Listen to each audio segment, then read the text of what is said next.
an arrest for Jason Blossom's murder, a ring down the toilet, and y'all, we got Molly Ringwald in the house. Oh yeah, we're talking Riverdale here on Screen Junkies News.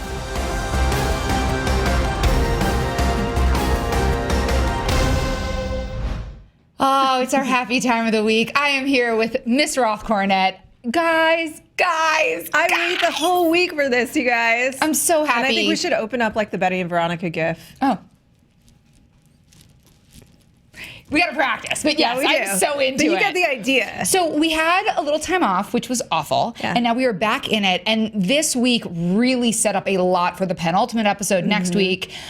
What were the huge standout moments for you, Roth? Because I have a lot of theories, but I want to know, like, what in this episode really sparked your Riverdale fire? So there were so many different things, because there were things that were circling back to some of our previous series and then laying in new evidence to build on them or to present new theories. But one of the biggest things was the whole time you're thinking, okay, the serpents are setting up either the Andrews or Jughead, which you hope is not true because you don't want Jughead to face that kind of betrayal. But lo and behold, the setter-uppy becomes the set-up. Well, so and this who's is setting him up? So Hiram, I assume? I'm going all over the place. We got so many things to talk about. So you already brought up Hiram, and we're going to get to some casting news a little bit later on, and we've got a few things. Like, there's going to be some cast upheaval coming into next season, but I think the big thing going on this episode was you have the Blast from the Past dance, which, of course, we have this amazing moment of Molly Ringwald and Luke Perry dancing together, which was the Blast from the Past that I've been waiting. I've been waiting my whole life for this moment. I mean, like, so much teen idol goodness right there. I love the extra in the background who's, like, tilting her head like, oh, you guys. Because she's feeling it too. She's feeling what we are all feeling. Also, they walked into the dance in like a major three-way situation. Yeah, but they walked into the dance the way that Archie had walked into the first dance with Betty and Veronica. It was just mirroring look at that callback. Yeah. And now it's Fred, Mary, and Hermione. Yeah. Although it was a little bit like, would Mary really be that cool with it? Although Molly Ringwald crushing, giving Alice Cooper some what fo, giving Hermione like let's all be friends. And no, she clearly has no fucks to give. Oh yeah. No, she clearly doesn't. Yeah, and she's clearly very cool. And there was that moment even with, there was that moment where they were talking about high school. Oh yeah. Right? And then she says, oh, I guess I was too much of a mean girl in high school. Yeah, Hermione. And Hermione says that. And it's just clear that in that moment, I was like, oh God, is she going to give her, is this going to be payback time? But it wasn't. She was just such an adult about the whole thing. Yeah, you know who is not an adult? Unless she was secretly behind it all. No, Mary's good. Mary's good. But you know who is never an adult is Alice Cooper and Hal Cooper and their whole crazy what is going on. Yeah. So Alice Cooper invites Jughead and FP over for dinner as a cover so that Veronica and Archie can sneak into FP's trailer, his now like cleaned up fancy trailer, and look at that side eye. That side eye game of Make an Amick is 100. Oh, she's got to write it down. She's writing something down. Because I got a thing. So they go to this dinner that is insanely uncomfortable. And at the dinner, Hal shows up. Why Betty would invite her dad, who is so obviously on the outs with the family, it made me really uncomfortable. At the same time this is going on, Polly is supposedly getting ready for the dance with Cheryl. However, before she gets ready, Mrs. Blossom gives her a milkshake. And the milkshake, the second she put it to her lips, I'm like, don't drink that milkshake. Don't drink that milkshake. Don't drink that milkshake. The minute she gave her that frothy lip, first of all, this is like, I have questions about the milkshake top to bottom. One is, how does this milkshake not melt? Because it seemed like a lot of time had passed. She had been able to snoop into a whole bunch of, like, there was a whole bunch of stuff going on, and the milkshake still hadn't melted? It hadn't melted, but more than anything, the second she put it to her lips, I'm like, there's something bad in that There's something bad in that milkshake. And then we see her passed out, and Mommy's like, oh no, it's not gonna hurt the babies. It's just like a homeopathic whatever to make her sleep until tomorrow. Here are my thoughts. So Archie and Veronica break into FP's trailer to find something. They can't find anything. They tear the place apart. We see Archie closing the door to the closet, so we know he's been in the closet. Moments later, Kevin's dad, the sheriff, goes in and finds the gun, Miss Grundy's gun, in Miss Grundy's gun, in FP's trailer. Obviously planted. So, what was going on at the time of the planting? You've got Polly asleep because she's been drugged. You've got Hal at dinner with Alice. No. This all speaks to the earlier theory that Hal and Polly 100% are in cahoots. Yeah. They're totally in cahoots. Totally in cahoots. And my thing is did Polly sneak out and plant the gun? Is there a third triangulation? Like, is Miss Grundy all up in this like the Illuminati? And is she helping Hal and Polly? But that is her gun. Yeah. Where was that gun last? That is 100% her gun. I think that's a really great point because, look, Polly's not stupid. And that woman basically came in looking evil. She came in as if, like, the fourth wall had broken and the Darth Vader, like, death march was. It was like, dun, dun, dun, drink my milkshake, get strawberry. It was like... You could not have looked more nefarious. Oh, yeah. It was like, allow me to present the milkshake of evil. Yeah. It also comes with whipped cream. Delicious. Delicious. Hashtag milkshake of evil. Yeah. And so, to me, you're right. Polly's not stupid. And as we have theorized, if we're calling back to all of these other teen programs, one, there are two killers. Ghost-faced, like. Yeah. Scream. Right? From Scream. And I 100% agree with your theory. And then two, if Polly is the mastermind and we're going back to Wild Things, she's not stupid and she's not going to drink that milkshake. Obviously. Because there's either, like, you know that something not right is in there. Anytime somebody is like, please have this thing. Yeah, drink it like, before it melts. Like, you got to have it. It's so good. It's like so good. Like, when you're pregnant, everyone knows that dairy and sugar are the things that you need for the baby. So bad. I'm trying to help you and the baby. Like, very nefarious. Very nefarious. So you're right. She probably did not drink the milkshake, acted like she was passed out. So, girl. And she's probably not even pregnant, as we said. I keep thinking she's not pregnant. I really do not believe there are babies up in there. And planted that gun. But why? So then we're getting into a much bigger situation. So we know we're going to find out who the killer is next week. Yes. I had a theory. And we're going real deep, you guys. I was like, what if this is the 14th reason? What if Jason Blossom killed himself? Because really, this is all his way of exposing the evils of the town. I thought the same thing. I swear to shit. Pardon me, you guys. It's okay. I'm so sorry, you two. Swear to bloop. I swear to bloop. Yeah. I swear to bloop. Because when they were showing the scenes from next season. Yeah. Next season. Next week's episode. I'm tired, y'all. It's okay. So they're showing the scenes from next week and they're looking at the a tape of somebody sort of filming recording. it, and everyone looks horrified. And I'm going like, oh my God. What if Jason did this Somehow he killed himself and taped it. And you're right. I thought exactly of 13 Reasons Why. Yeah. And this was like a big setup to bring down the town because all of these people, his parents included, his family, which is clearly really crazy, had been messing with him. But that leads me to, so did Polly somehow know that? So that's where my theory does fall apart, And then she wants to get revenge on everyone, like on all of... Was this like the anti-Romeo and Juliet? Right. And they were plotting this because they were like, okay, we're young lovers. They're trying to tear us asunder, but instead, let's tear them asunder. Yeah. And bring this whole town down for all of the evils that it's exploited on us. And little did Jason know, he thought that it was like a murder-suicide pact, but really she was like, no, you're just going to die. My family is going to like rise from the ashes. Yeah. Which is possible. It goes pretty far, although it does make a very interesting hybrid into 13 Reasons, which will explain. I've been getting a lot of tweets, I know you have, about Ross Butler being recast as Reggie. And everyone's he's so busy with 13 Reasons Why. Right. And everyone's like, oh, how do you feel? What's that going to be like? And I'm like, he literally has been on screen for 2 minutes and 12 seconds this entire season. Yeah. This isn't a new Becky on Roseanne. Yeah. It will be a very smooth transition. We will get a new actor in, it will be fine. And I'm hoping that Reggie will actually be a more interesting part and a more integral part of season 2. And because the thing is, when I see Reggie, it's like I'm seeing his character and they're actually quite similar. Yeah. But from 13 Reasons Why. And so it's like, that's the only reason I feel I have any connection to him on Riverdale. Totally. So yeah, I think it'll be fine. Like, good for him. He's off doing another thing. Yeah. I want to bring up another theory that was tweeted to us, which is, one of the other things that this show overtly is alluding to is Twin Peaks, right? Totally. Like, there's a murder. Who is it? The entire season about is whodunit. It's the rocking and unearthing all of the evils and the maple syrup of this town. The evil, evil maple syrup. Tap it like a maple. Also, poisoned sugar drink.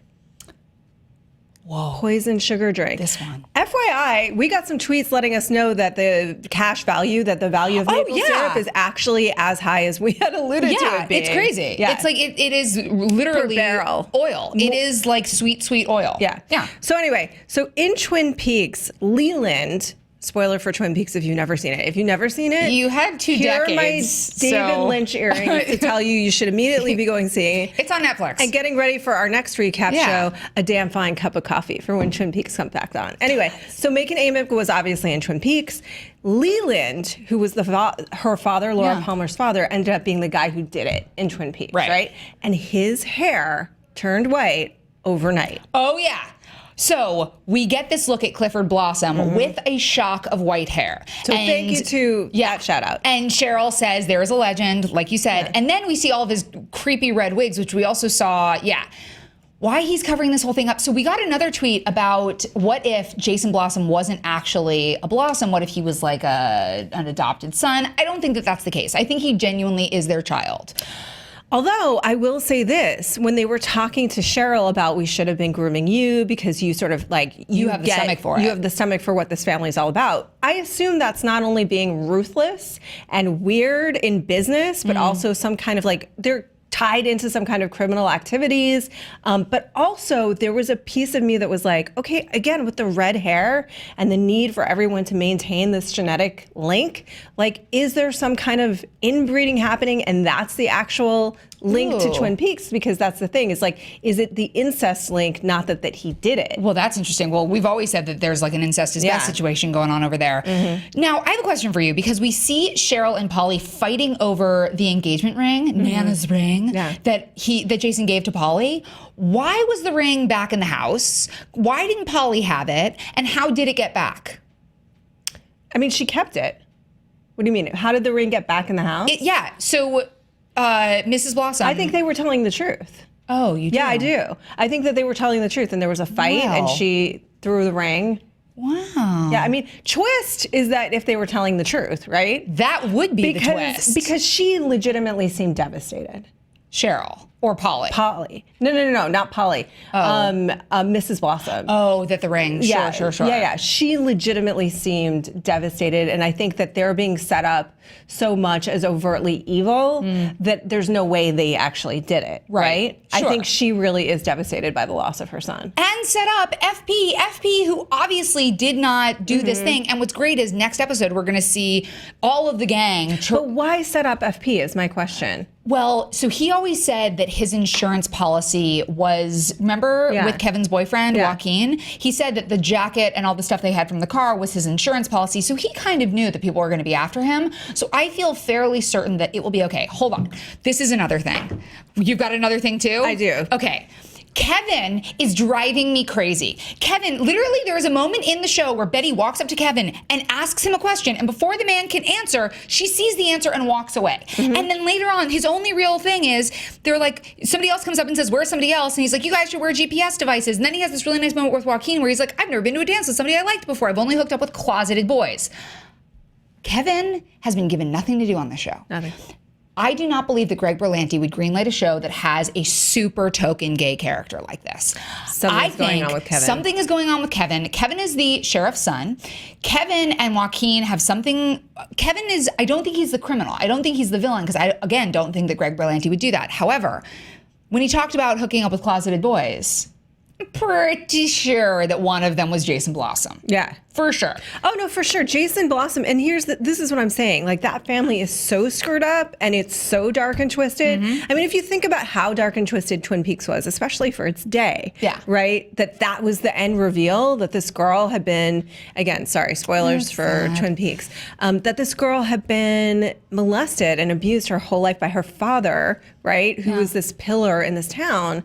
So to me, I feel like we're going to find out, and Cheryl's so crazy and so clearly messed up that to me, we're going to find out like how bad it was for Jason, that maybe it did drive him to that act. Yeah. And maybe, I do think Polly's behind everything, but maybe it is a big revenge plot, you know?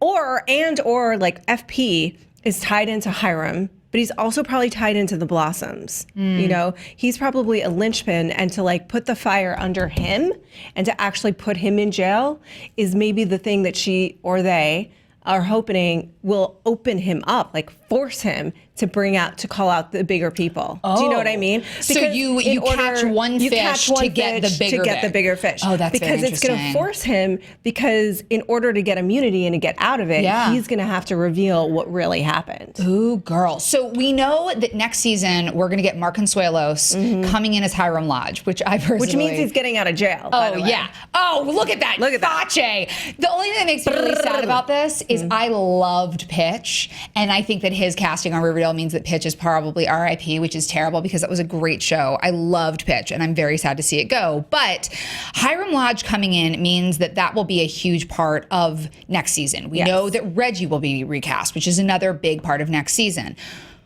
What do we think? So if next episode is we find out who the killer was. So this whole season has been who's the killer, who done it. And next episode we find out who done it, and then we've got one more episode. The who done it, just like Jughead said in his monologue to his dad, it's not about who did it. It's about the evils lurking behind who did it, right? That's really what this whole story has been about. It's why done it. Yeah, why done it. 13 reasons why done it. Roth Cornet's brain so much. Yeah. Why done it? Jason done it. I'm convinced now that Jason or with Polly, like a murder-suicide thing, done it. I think this is... I really feel like we're heading to a big thing. But is there a bigger part of Miss Grundy in all of this? It's weird that she's gone and hasn't come back. I don't remember where her gun was before this. I don't know. Did she have it? Did she leave with it? Did somebody else have it? If you guys remember, please tweet at us and remind me. Because if she left with it, then obviously she's still lurking around. Maybe she was the one in the woods who torched the car. Maybe, but then how did they get the jacket?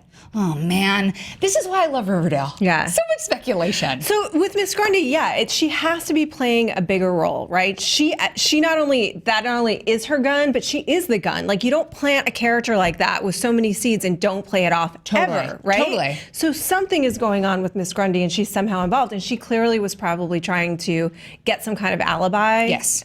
You can't lie. You ugly. Your mama said you ugly. She's so beautiful. This is the schoolyard chat. Beautiful. But this is amazing. They're so weirdly beautiful. I had some tweets about that too. About like, this is awesome though. Okay, so the seeds that have not yet been paid off. Miss Grundy has not been paid off.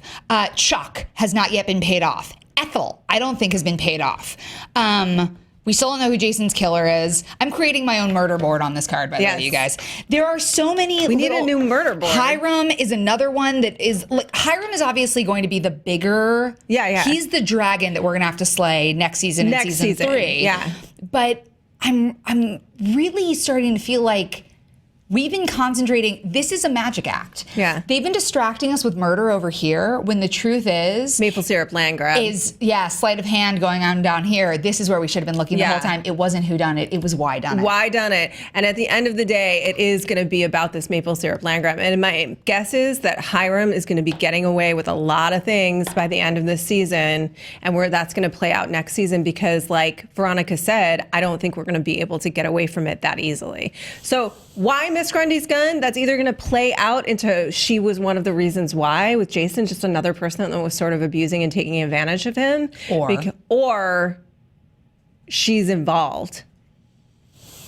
We're going to have to wait for next week and the week after to find out, but there are theories aplenty, and we want to hear yours. Please comment below. You can tweet us at SJ News. You can tweet at Roth Cornet, at Sasha Pearl Raver. Make sure to like and subscribe. Of course, you can always click here for more Screen Junkies news, and we will see you next week for more Riverdale.